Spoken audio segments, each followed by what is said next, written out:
Hey everyone, this is the LEGO Jurassic World Fallen Kingdom Blues Helicopter Pursuit set. Yes, another helicopter set from LEGO, but this is a good one. They actually did a helicopter that this time avoids most of the problems and most of the annoying features or lacks of features and restrictions that I've found with a lot of the helicopters they've made in the past. First of all, at this very moment, this helicopter is set up with 3 persons on board. I've got a pilot in the front, I've got a passenger here who I'm able to actually put in place without too much difficulty. It has a real seat facing out towards the side, and then it has a second passenger over here. So 3 figures in total are comfortably placed in this, and yet it still has a bunch of play features and action features and such. It's sad that that is something to celebrate, but it really is something to celebrate. In so many helicopters, even of this size from LEGO, they've made it so that if you want to put a second figure on there, somebody other than just the pilot, they would have to sit out here. You know, just completely outside of the fuselage or something. Or if they had a space for them to sit inboard, you practically had to take the roof off to get them to fit in there. And if they had a hat on, then it wasn't going to work. They had to have just a hairpiece. So for this to hold 2 passengers in addition to the pilot is very good, and it just makes me go, finally, thank you. Beyond that, it's also shaped up pretty nicely. You know, I like some of the shaping along the roof line.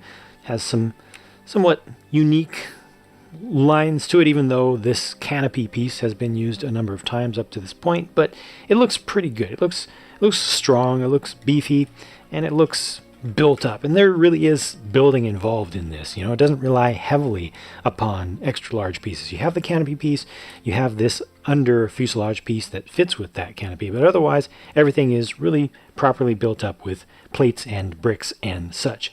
And it has the simplest but nicest basic rotor action feature, and you don't even have to see it. Look at that.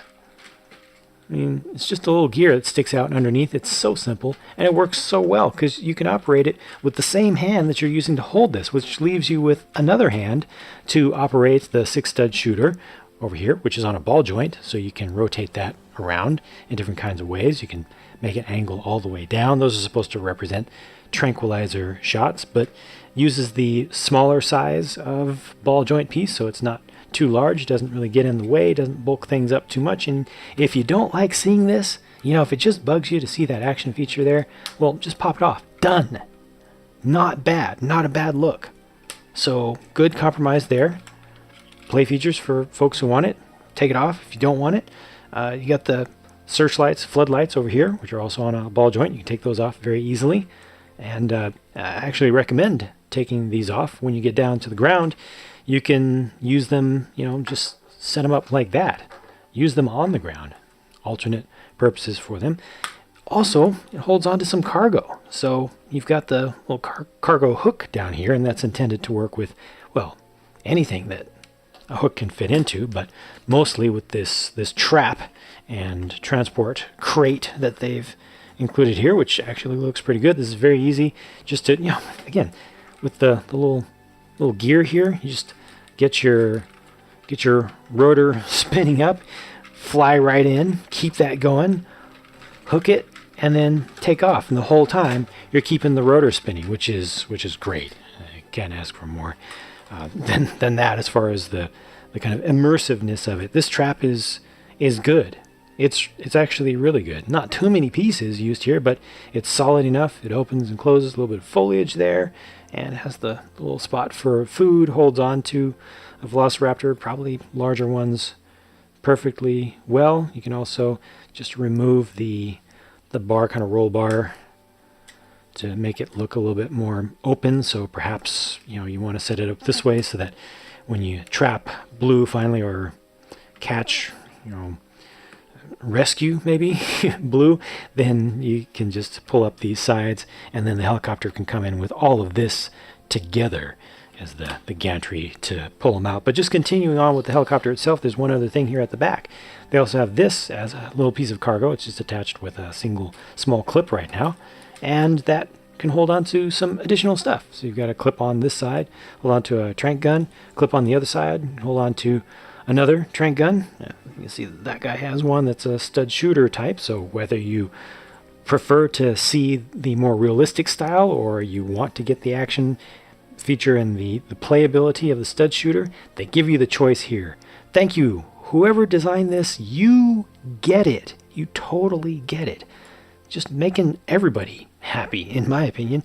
This has a spot for an egg in there, or you can put something else that's very small. So this does everything you can want it to do, at least as far as I'm concerned. Even in here, when you open this up, there's a little bit of extra space at the back. You might be able to use that for something, but hey, it has a printed console piece. It's small, but I appreciate the thought. Helps with the immersiveness and kind of getting kids' imagination in there. You just empathize with the pilot, think about checking the controls and the instruments. And he has a control stick as well. I didn't line that up properly right now, but you can line it up to actually go into his hand.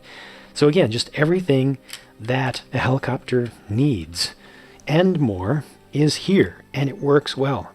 Thank you for letting me actually put figures into the places where you want to put figures too. Good stuff. The set also includes this quad ATV with trailer. Now, when I originally saw pictures of this, I didn't look at the pictures well enough. I thought it was a six-wheeler.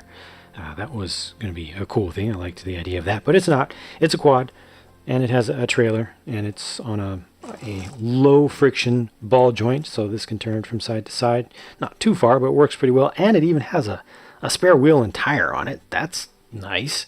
A nice inclusion. They actually give you the total of 7 wheels and tires. They don't have any extras, but yeah, it's nice. And I like just the little box shaping back here and the kind of boxy fenders that they use. The design for the quad is fine. I really like that relatively recent bush bar piece, the bumper piece that they created, and the figure goes on there just fine.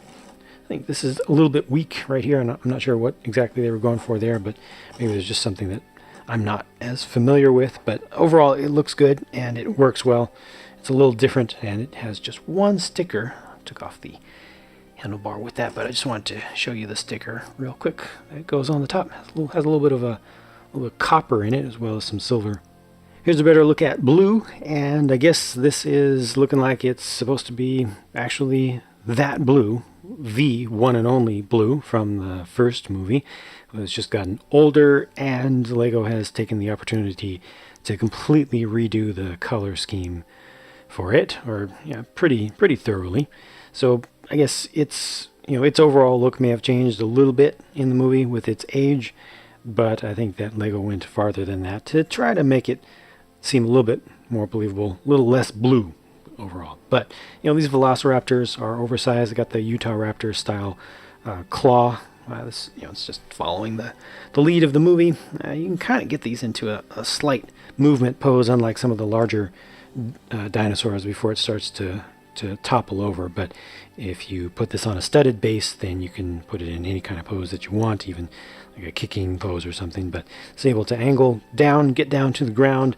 The arms are able to move independently, and each one is able to hold on to something bar size, so we can climb on some things or grab onto some things that are bar sized.